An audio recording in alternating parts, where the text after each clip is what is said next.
everyone know the match, the stadium, the environment, on the pitch performance, fans experience, but you have been a part of the operation, the media operation especially. Can you just share what actually goes on behind the scene? Sure. Thank you. Thanks, Rajan, for being here. It's thank you for the opportunity.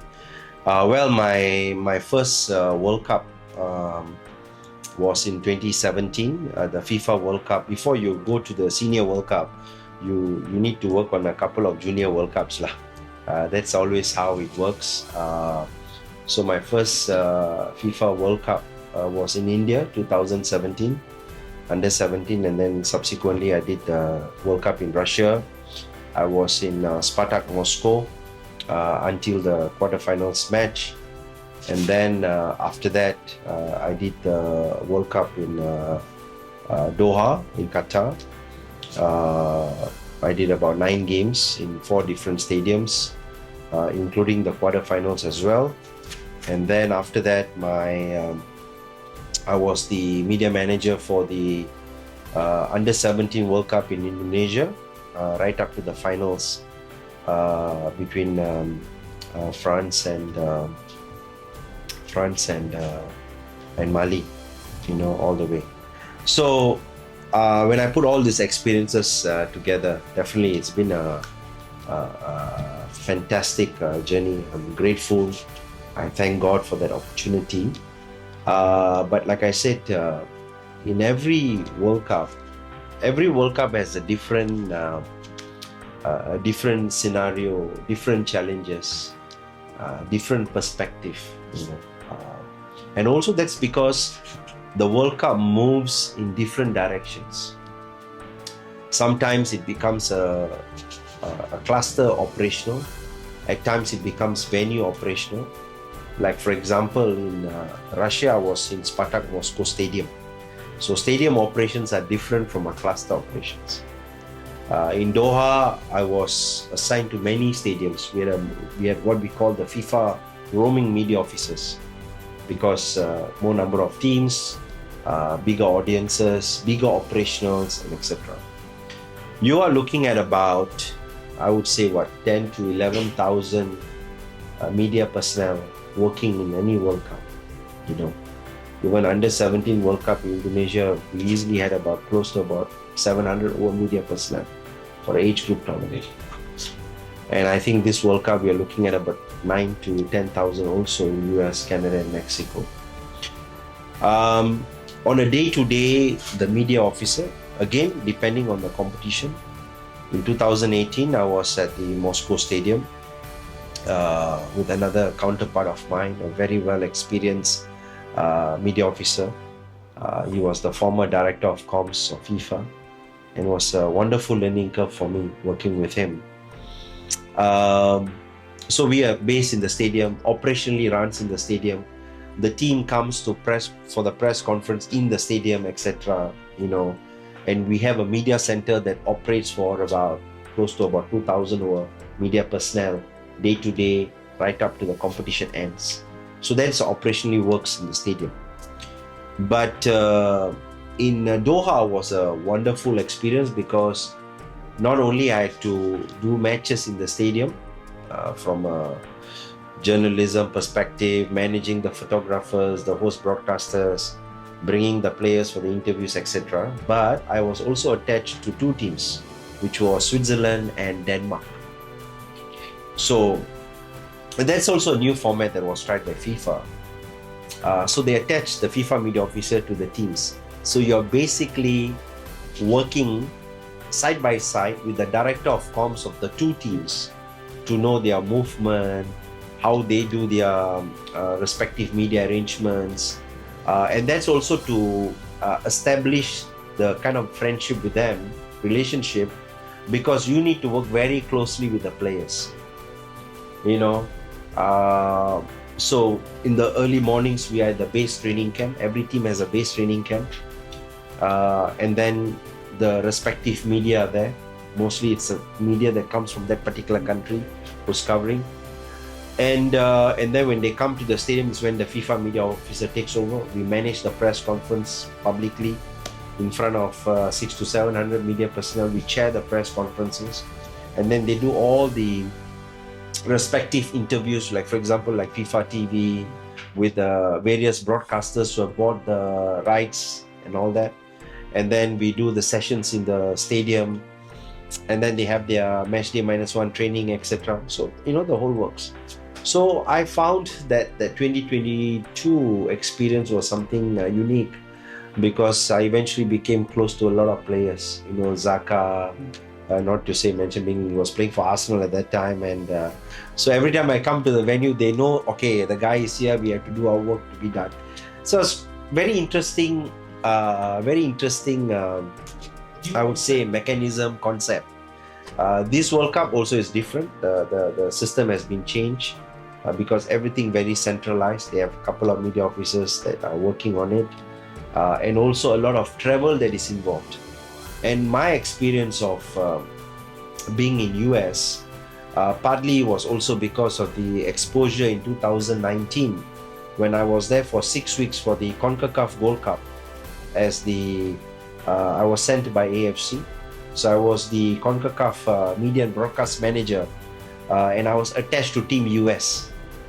So a couple of stadiums that have been identified for this World Cup were already ready in 2019 for the competition. And what makes this World Cup tougher in many ways also is because the media has to travel. You play a match in Dallas, then you move to LA, then you fly to various destinations if you are following that particular team. So, and then you're talking about US, Canada, Mexico, huge country, larger geographical landscape. So, but knowing the way the FIFA Media Ops operates, they have fantastic managers, directors who are very well experienced, and I'm very sure that they will deliver like what they have delivered over the years. I don't see any. Of course, there will always be issues, challenges, managing people's perspectives and all those stuff that with the challenges that comes, when you organize one of the world biggest event in the world, you're bound to have issues and challenges. And I have experienced it in all my 5 World Cups. Even in CONCACAF Gold Cup was not easy, dealing with the media who always demand, and you have a mixture of media personnel from all over the world. You got the Spanish speaking, then you have the English speaking, and then you have the players on one side of the line. And after a while, they all become very tired. As the day progresses, they become tired. But you are there to deliver because, and that's why you work for FIFA, because FIFA has sold the TV rights. They want the players to come for the interview. The players have to do the obligations, right? So this is where you need some man management skills. People's skill is very important. You can't say, because you are from FIFA, you're wearing that badge, you can bulldoze through. No, it doesn't work that way. And I think one of the things that I've learned over the years is also the kind of relationship that you establish prior to the tournament. So it was good for me, for example, like in Doha, when we had the workshop 5 months before the World Cup. So 5 months before the World Cup, we already had a couple of workshops in Qatar. And the director of communications of each of these countries were present. So you get to know them. You start. They have some connection. Yeah, you start WhatsApping them, dropping emails to know what is the plan, etc. So they say, hey, this guy, is keeping in touch with us and all that. And then when you arrive, you are at the airport to welcome them. They see, hey, how are you? You are there, whatever problems you face. And so I built a very good relationship with Team Switzerland and Denmark. And of course with Argentina and Holland as well, as the team progresses, because once your team is out, you are assigned to the new team, and then you take over, move on. So it was a fantastic experience, something that I will always treasure. Of course, the fact that I've been working with Asian Football Confed since 2011, and I've done almost about 4 to 5 Asian Cups.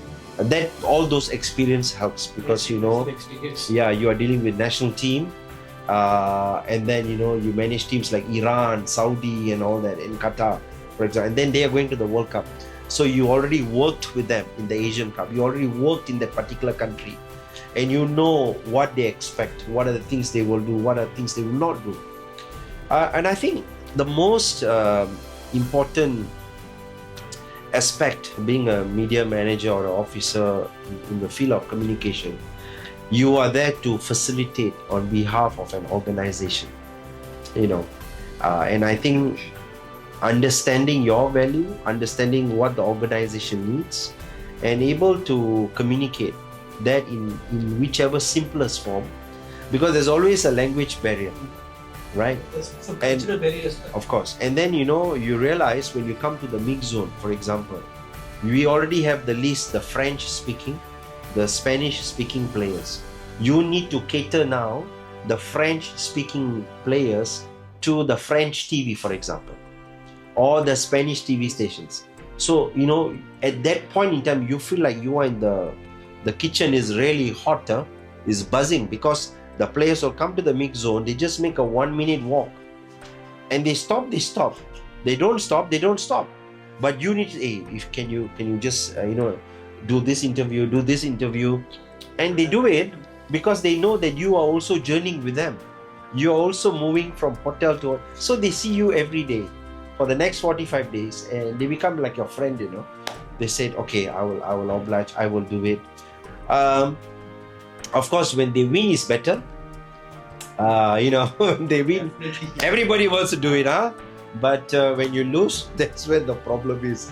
You know, they don't want to come out from the dressing room. They are sitting inside, you know, and then you are waiting outside the door to bring them out. Here you got your broadcasters chasing you.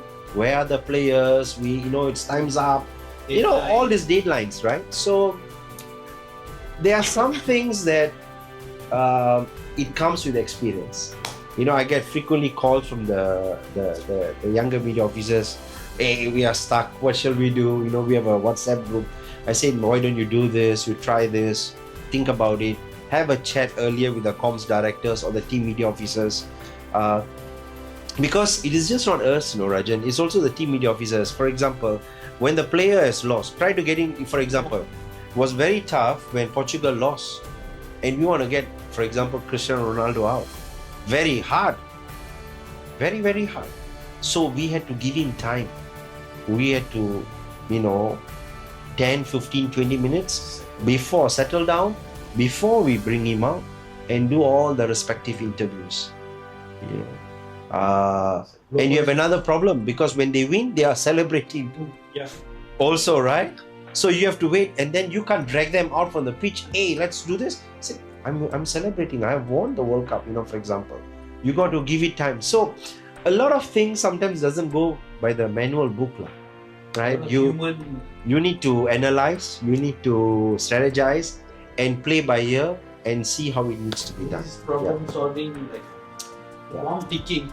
Exactly. You have to make decisions. And if you run a media center, like when 2018 in my stadium in Spartak Moscow, our opening game was Ireland. No, not Ireland. Was the team from the island, the smallest country in the world. No. They're all professional surgeons and doctors who came to play. Not Finland. Iceland. Opening game, you know, and there was just that buzz, and everybody wants to a piece of them, you know. And first time in the World Cup for them was like, you know, but they also bring that professionalism, trying to accommodate, cater for what can be done. So I think, overall it's been a fantastic experience. The experience is like a roller coaster. It's all over the place. I think hard amount kind of situation you have to handle. But to summarize, we have a tradition. A lot of Malaysian people have been media officers in FIFA World Cups. Maybe you can just briefly say the responsibility.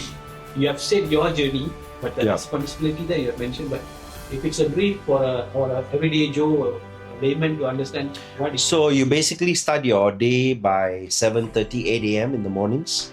You are at the stadium. If you're posted to the stadium, you're in the stadium early.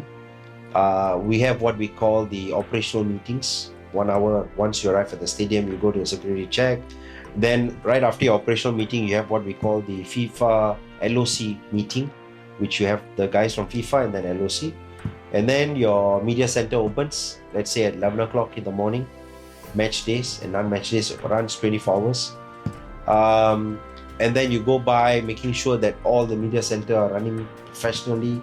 Your volunteers are there. You do small talks to the volunteers, make sure they are motivated because they are your frontliners, right? And then we have the accreditation system opens because every accreditation is checked and before they are allowed to come in. And then you have your press conferences every day at the stadium. So teams that are playing in your venue will come to the venue, and then they will do like a walkabout at the stadium, a couple of minutes, 30-40 minutes. And then the respective host broadcasters will arrive. Usually in the afternoons, we'll have the host broadcasters meeting. So I will meet the broadcast manager of FIFA and also the HB guys. Then they will give me a list of rundowns, which are the TV stations confirmed for the interviews. And that's something that I said, hopefully it's not many, whatever, but it's always full. So it's like they have 18 slots and all 18 slots are taken. And then you got the studio on the first floor of the stadium or second floor of the stadium. You have your studio shows, you have your studio rundowns, and then at the car park area designated, we have the entire OB production van waiting for the players to come. Different languages, multiple languages, 6, 7, 8 languages runs at the same time. And then you got the FIFA TV. Of course, in the World Cup, we had the documentary series Captain on Netflix. So I was quite, I would say, blessed in the sense that the Captain Season 2, they were with me for Switzerland and Denmark. And that is featured on Netflix. So that was shot in my stadium, in my operational venue. So it was quite an interesting journey. Yeah, so that's how the day goes. So we start at 8 a.m.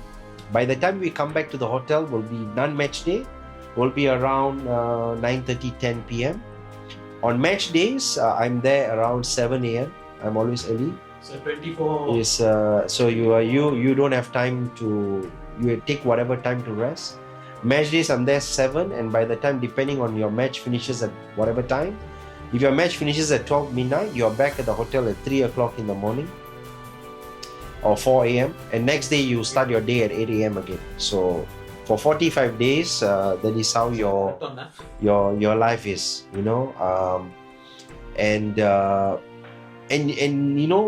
when you come back, it's difficult to sleep because you are still high of the still buzzing. Adrenaline is very rush, and you think you can rest. It really doesn't happen, but that's when it all soaks in. And usually when I come back, I'll say, okay, what did we do wrong? Where we went wrong? What are the mistakes? Don't forget, we finish the match, we come back, we have to update our report on the FIFA system. There's a reporting manual, about 7-8 pages. You need to upload your reports, your findings, your difficulties, your challenges and whatever. And not forgetting, while working, if you're attached to the team, you need to coordinate with the team, okay, which player is coming for the interview for the next match 2 days down the road. Are you having any issues and challenges at the training venue? So typically, sometimes non-match days, I will try to go to the base training camp where the team is. I make a quick stop, maybe have a coffee with them, just check, is everything okay, any issues, and then I come back to my stadium. Yeah. This is running marathon every day. This is every day for 45 days. Yeah. Massive. I've seen local operations here. It is taxing. Yeah. This one is totally a different world. Yeah, this is different. I mean, local operations is you really can't compare to. I think the World Cup obviously the highest, and then you have the Olympics, and we go through the same also in the Asian Cup. It is the same. It is the same process in the Asian Cup. No different, because again you are attached to the team. You are following up with the team what is required, what needs to be done, and then you're going to the Matchday -1 training session at the official training ground. You are at their base training camp. you are dealing with all the issues that you face with the media. Some guys will come, and of course, you know, you are not probably liked by everybody, because especially for the photographers, is done via balloting. So you can have 2,000 people and the photographer's seat is only 400, and it's done by a ballot on an automated system. So everybody will be around you waiting for the number to be called, who actually gets a seat on the pitch. So it is, I've met a photographer who has been to many World Cups, but actually has only covered on the pitch 4 times. You know, so you'll have the many hundreds of them, many of them sitting in the media center, watching the game, reporting and whatever, or waiting for the press conference. So those guys who don't get the approval to the pitch, they'll be waiting at the press conference to catch the glimpse of the manager and the player. So yeah, that's how it is, Rajan, you know, day to day. It's already tiring. There's both the 4 or 5 World Cups I worked on, we don't have rest days. Russia is in Europe. The next one was the other World Cup was in Qatar. Culturally different, Yeah. weather. The whole thing is like different worlds. Obviously. What were the biggest lesson you learned from these two things? These 2 World Cups, different world. And the challenges. You have mentioned about it briefly. Yeah. Earlier. Russia, I would say, again, for me, because we go like 2-3 weeks before the World Cup starts, so you try to settle in, you know. And of course, you talk about efficiency. They're very, very efficient, the way they are trained. I think across board, most of the local personnel and volunteers are trained very well, because they go through a 1-year training program. There's a volunteer program, there's a volunteer system in place. Media personnel are trained for media, broadcast personnel are trained for broadcast, hospitality are trained for hospitality, ticketing are trained for ticketing. So they go through a very vigorous process of training, preparation, and a lot of this, you find the volunteers, they would have worked in another World Cup or another multi-sport like Olympics or Winter Olympics, etc. Right? So I think Russia for me was experiencing one is the culture on how this European continents work, and of course weather is one. Was very cold as well. You know, summer it was very, very cold. You could have 20 degrees in the morning, and then it drops to 5 in the evening. So you know, you're forever trying to adapt and acclimatize, just like the players do. Qatar, again, I mean, World Cup in Asia, you know, and Qatar was very much at home because of the competitions I've done over the years. Familiarity, familiar ground, familiar stadium, and people, both from the federation and the clubs, you know, because we do so many competitions there for AFC. So it was quite a familiar ground. And then a few months later, we were back in Qatar for the Asian Cup. So, you know, you've been there, you've done that, so you know how the stadium operates. Yeah, exactly, your second home, and you know, the same volunteers are back working with you. So I think, yeah, it gives a different perspective. But you know, the thing about FIFA, it's very regimented. So from the process perspective, it doesn't vary so much, Rajan. You know, it doesn't vary so much. You know, some tweaking here and there, some changes. But eventually, it's all about delivery, the structure, the process is there. Yeah. Fans only see action on the pitch. Okay, you, despite your obligation, your job there, what is the behind story that you can share, which capture the scale and complexity of a FIFA World Cup match? How grandeur the thing is? How you know, it is putting a World Cup match together. You know, people do one concert and then they are done, right? A week before concert, they set up the stage. Concert happens, they're done. FIFA World Cup match is like concert every day. Every day is a concert. Every match is a concert.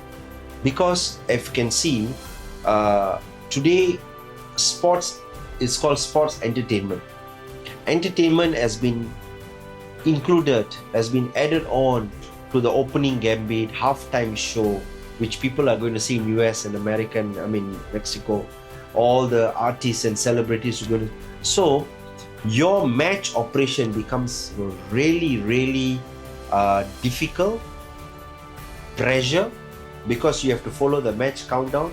By X number of minutes, the artist and the stage must be removed, cleared. The players are coming in for warming up. You got the flag coming in. So, it's minute, dot to dot, minute to minute. Right? Count because the broadcast every second matters. Because the moment you lose a second, somewhere along the line there's going to be a delay. And every second that you delay, which means the match will start or kick off late. And that is something the broadcasters will never be happy about. Right? They paid so much. They already paid millions of dollars and they want that to start on time. Because why? Locally or internationally, they would have sold the airtime, the advertising spot for sponsors, and they need to kick start on time, right? So for fans, for example, if you watch the last World Cup, I think that was a 32 or 36 camera production, one camera per player. 36 camera production. I wouldn't be surprised this FIFA World Cup could be a 48 camera production with drones and all the spider cams running all over the place to give that excitement, that experience, that you are watching the match in Malaysia, but you feel like you are in Mexico or US, and of course now with the smart TVs and all the technology has been put into, you get real-time data on your mobile, on your devices, right? Now all this happens at the background where we have a main broadcast center, IBC, and this IBC is where all these matches are produced and channeled to the various platforms for people to watch on mobile, on your iPads, on your devices, on your TV. So all I can say is there's a lot of hard work that goes behind the scene that people don't see. People don't see. We know. If you're on the operation, you can see where the cables are running, where the cameras are, and you are running through the stadium to ensure the operationally, from the broadcaster's perspective, everything happens accordingly, and the players are out on time, the tunnels are clear, people see the ball boys, the referees are ready, but to clear that tunnel, to give that clean feed, that itself takes half of your life. All right, because so many people are around there, right? With accreditation, with FA, with VIP, celebrities, you got to ask everybody to get out, because that's where your camp 4 is, to take a shot of the players walking through the tunnel. The biggest shot. So I think all that speaks a volume. All that brings that experience locally to the fans to watch, and I think that's what creates the excitement. Yeah. Okay. 2026 is going to be the biggest World Cup. Yeah. The massive 48 teams plus 3 countries. From your experience, what do you think will be? So you have mentioned the logistics part of it. Yeah. But in terms of media operation, what do you predict? How would it look like? I think one of the biggest challenges would be when the media has to travel from one city to another city. I'll give you an example. 2019, when I was there I think I was going to Philadelphia with Team US. We fly with the team in the private jet, right? That's how the team travels. Even this World Cup, everybody flies with private jet. And our flight was supposed to take off in about a couple of minutes, I think, and then we have an announcement coming through because of the lightning. Eventually, we sat in the aircraft for almost 1 hour, 40 minutes. Right? I mean, that is a law. That is an aviation law in America. You can't take off until the lightning goes through or passes through or the weather is clear. Now, when you are there, this kind of challenges. I mean, CONCACAF is not as big as World Cup, but imagine the World Cup, you're sitting in the flight and you miss the match, or you arrive on time, because their cities are so wide apart, right?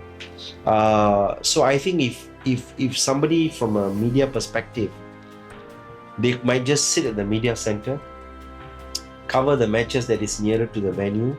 Of course, if you like have Japan playing in Mexico or whatever, then that team media will definitely travel to follow the team. But if you're a journalist covering the entire World Cup, no team preference, then I think they'll put themselves in the media center, park one place, cover the entire match, and maybe goes for the quarter, semis, final, or whichever stadium is nearer to your SMC. They call it Stadium Media Center. Otherwise, I think given the technology today, Rajan, with all the data that's been produced by FIFA Media Group and the data that's available on the website and the platforms, technology platforms that FIFA has developed, I think it will also give the media a lot of ease and room, some kind of comfort level to get those information. I think the only problem would be when they travel from venue to venue. That is the logistics problem. And I mean, we can already read the challenges that people are facing already. But one thing I can tell you, as the day goes by, it gets better, because FIFA works quite quickly in very swiftly resolving the issues, and it will get better as day goes by. Teething problems is always present. Yeah, for sure. No doubt about it. Yeah. Last question. After experiencing World Cup from the inside, so many World Cups, age group, until Asia Cup and World Cup, plenty of experiences. What makes this football event, the World Cup, is something that fans would want to look forward? Yes, of course, your operations, but fans who come in, why it becomes a special moment for football fans or those spectators at the same time? I think being a football fan, I mean, I put away my cap as being a football official in competitions. World Cup has always had that appeal, that kind of connectivity. Even though people say, oh, we are losing interest, how to watch 108 games, too many games, blah, blah, blah, right? But I guess if you are a particular fan, you follow a particular team, you will eventually follow your team and see what happens. Number one. Number two, all said and done, football is still the number one sport globally in the world. And more so this World Cup, because despite all the problems that US is having, especially US, the fact that they have included these top artists, K-pops, the celebrities, the global world stage celebrities, I think that's going to create that excitement. I mean, when you have like Jennifer Lopez performing at a particular opening, all these artists, every other game they're going to be there, and a music festival included, which always been a FIFA style. I think that itself will attract the younger crowd, football fans, not only because of music, but not only because of football, but also because of music. And I think it will not lose the appeal. Is always evolving. Sport and today football is evolving in many ways. I mean, you look at the regulations, you look at the some of the things that's been included also with the like water breaks, etc.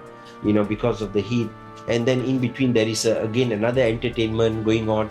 So it's evolving. They're trying to keep the fans excited, to be on their toes, to enjoy the atmosphere.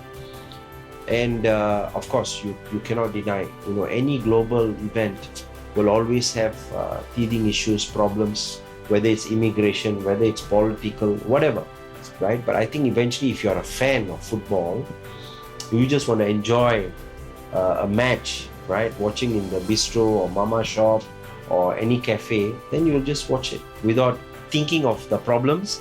I'm just a fan. I just want to enjoy the game. 80 minutes of the game. Exactly. Yeah, I think that's what it is. I mean, I know there are a lot of things happening, but like I watched a friendly match yesterday. I just want to watch the game. I mean, keeping aside the issues that people face, just enjoy the game, watch the players, And of course, it also educates me in terms of the way teams are playing today, because you can see how much technically teams are struggling in the heat, but still coming out there and giving the best to the fans and to the World Cup.